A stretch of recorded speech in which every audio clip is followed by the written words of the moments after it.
So we're kicking off a grilling week, a little overcast. We're not letting that stop us. We are with Aunt Cathie, the well-dressed Aunt Cathie from Aunt Cathie's Kitchen. How you doing, my friend? I'm doing great. How are you guys today? Good. So good. The shirt that you're wearing is actually teasing something that's going to be ahead on the show. It is. Exactly. One of your first customers was the woman who's making tie-dye That's today. right. This is a Stacia original, folks. So get ready to learn how. So really Love enjoy that. We're also making skirt steak today. What is skirt steak? Okay, well, skirt steak is actually the diaphragm muscle of the cow, and it's between the 6th and 12th rib, and there's an inside and an outside skirt steak. And today we are actually going to be doing the inside because I feel like it's got a little more flavor. And with skirt steak, people often confuse this with flank steak. It's not the same. The flank is more on the hind quarter of the cow. Sorry for that detailed description. It's important to know where your cuts of meat are, folks. Yeah.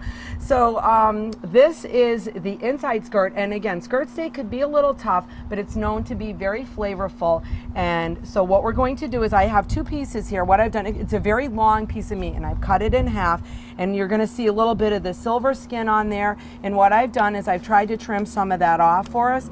And if you want to even make it a little more tender, at this point, you could take either a rolling pin or a little meat hammer and bang it a little bit. Yep. Because sometimes when you're cooking steak or meat, pulverizing it is too much. It makes it tougher, but in this situation, in this case, it's going to loosen it up a little because it's going to break some of the fibers that are on here.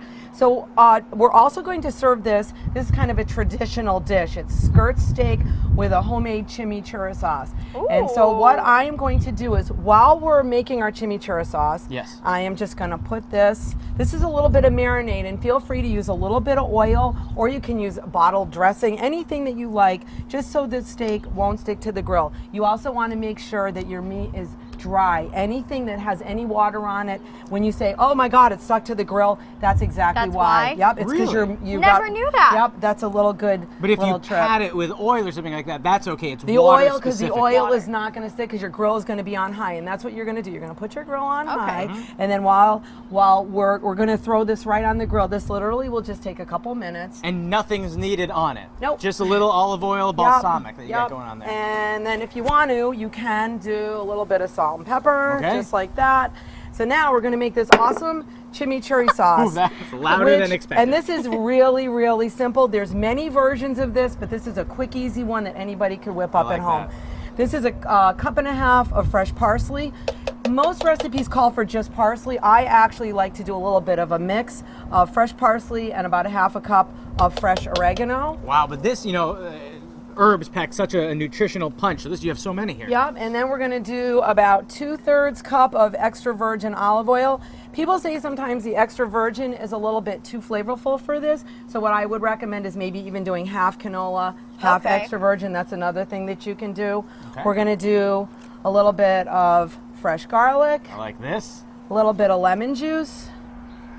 This is deceptively easy. We are going to do some crushed. And it smells so good. Yeah, it's really basic. Crushed red pepper. And you can even do, instead of the crushed red pepper, you could do some fresh jalapeno if you like. Okay. And a little spice to it. Yep. And then we're just going to mix this up. And what I would like to do too is you can do this right before you serve your steak, or you can do it a little bit earlier in the day and let it sit for a while. Is it ideal if it sits for maybe an hour or so? I think you'll get a little more flavor that way. Okay. All the flavors will meld together. So there we go. And now we're just going to go over here. And one of the other nice things about a skirt steak is that I would imagine because it's so thin, it cooks almost instantly. Yep, it does. It actually cooks very quick. I think we need just a little more heat on the grill. Well, why don't we take a quick break? We'll come back, finish these later in the show, but also grilled dessert? Yes, we're going to actually make a grilled cinnamon sugar tortilla. Oh my gosh. With grilled peaches, honey, and fresh whipped cream. And we'll have that for dessert after we finish our awesome skirt steak. I love it. You can get this recipe and the other one that will be on our show later at mymassappeal.com.